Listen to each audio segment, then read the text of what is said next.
Are you ready to see some of the coolest misprints out of this year's tins? Now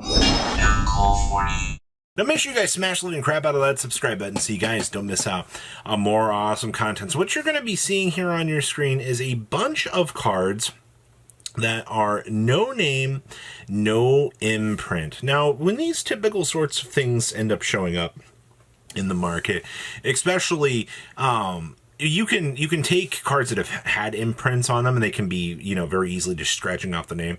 But this is where the no name, no imprint really gets to shine here for these sorts of things. And you're already going to see a lot of incredibly cool versions of these cards that are going to be very sought after, especially, the Mulcharmy, the Malice cards are, Memento, the fact that, we have two Duskblades in this picture without any sort of naming scheme is really, really cool to see. But don't worry, this actually extends a little bit further beyond this. What you actually get to see here is the full master.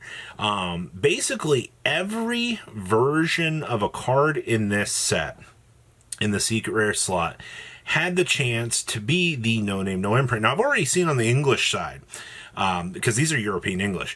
On the TCG side, I've already seen, or for North America, I've already seen some versions that have the name super stamped up.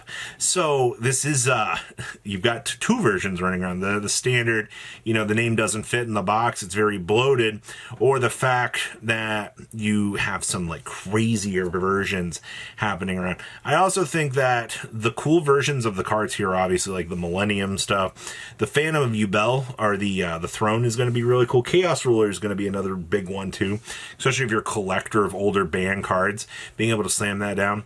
And the Blazing Domain looks awesome. Now let's take a finer detail as to how these look. The first one you have up on your screen here is the Dominus Impulse. And actually seeing how the prismatic glows off of this is actually gorgeous. Especially when you're dealing with, modern era staples like this. I would not be surprised to see a misprint like this hit $200 to $300 because the market becomes very crazy and hungry for things like this. And as you can see up here, very clearly, no name, no imprint. And estimated value, probably, like I said, $200 to $300, especially when you're, dealing with secondary market. Also, I just realized this card actually has its ID in the bottom left corner. I forgot that most of these cards actually did have IDs. That's crazy to think about, that we're still seeing card IDs in the modern era times. But this one, the blue, is gorgeous. Now, Dominus Purge. Now, if you're a Blue Eyes player, I think you're going to be fiending for this one. Now, I'm not exactly sure where the value on this one's going to go, because judging by a QCR Impulse hitting the price point, I actually think that you might be dealing with a similar price point issue here with this Dominus, because these are very much rarer than the top end of the quarter century market. So are we going to see people, losing their minds trying to pick this up? Yeah, I wouldn't be surprised. Also, one other thing to note about misprints. They're only valued as much as what somebody's willing to give you for them. And because they're such a rare commodity based on what they actually are, yeah, it's not a surprising thing to see what people are trying to toss around with these. So the Dominuses are going to be your two big ones.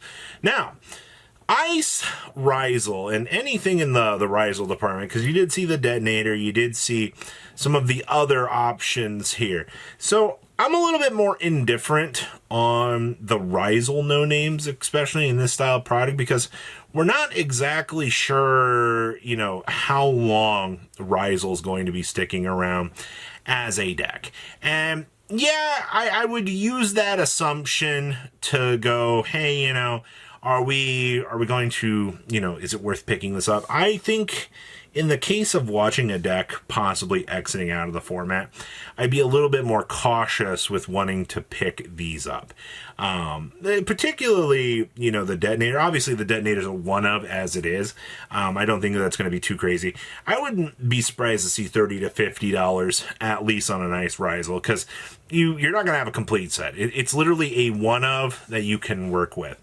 Now, this one, I didn't realize how gorgeous that this looks. Once again, you get to see how the prismatic really pulls it together for this Paleozoic monster.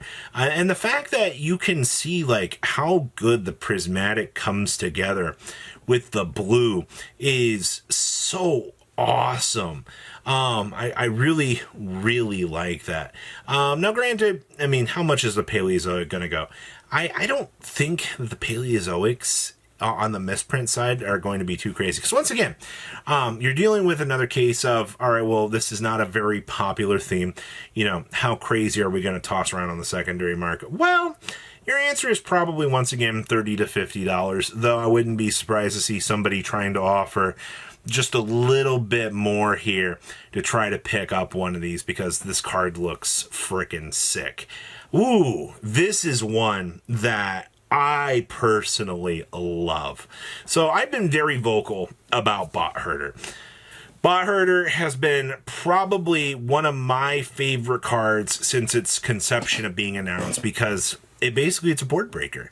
As long as your opponent has something of yours on their field, you can use this to literally systematically break apart their field. No name, no imprint for this. So interestingly enough, I'm not sure how these cards are going to be valued, because one, we don't have a good consistent value on these just yet, but they're new cards that have misprints on them.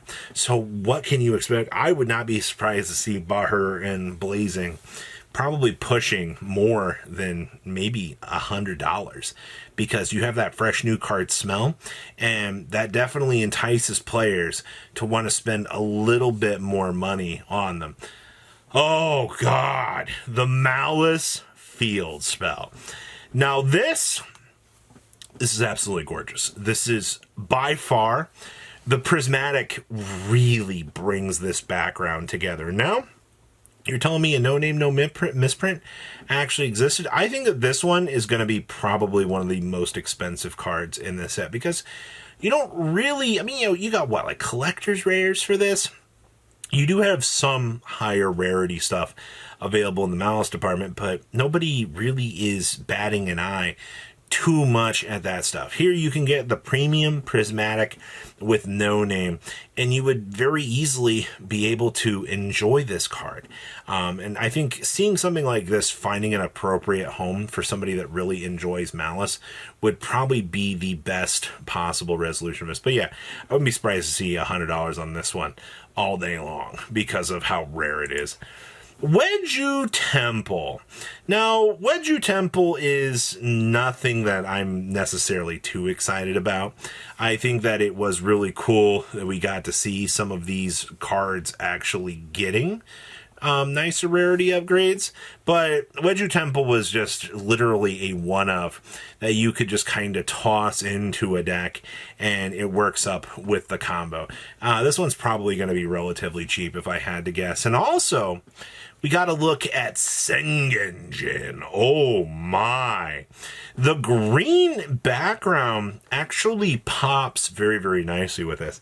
Now, Sengenjin in this rarity, I would not be surprised to see this hitting a nice $30 to $40 price point, because this card is generally, you know, very sought after for the sub-engine pieces, and I think that alone warrants this actually getting that very nice premium price point. And then we actually get to see one of the Malice monsters with the no name, no imprint. Now, I'm not as excited for this one as I am for the feel to the field spell, because I think the field spell just looks infinitely better. This feels more, obviously the Prismatic Secret feels more digitally built in here on this, because I mean that's supposed to be the theme of it, and it really pops together. You probably see a version of this going for about $50, really just depending on, you know, how the market and things like that are going to shape up. But it's an interesting opportunity to see these rarities and their availability actually slamming into the market, because rare oddities like this are actually really cool. So what do you guys think? Please leave a comment down below, tell me what you guys think, and I'll see your beautiful faces back there in a day, guys. Patrons, thank you.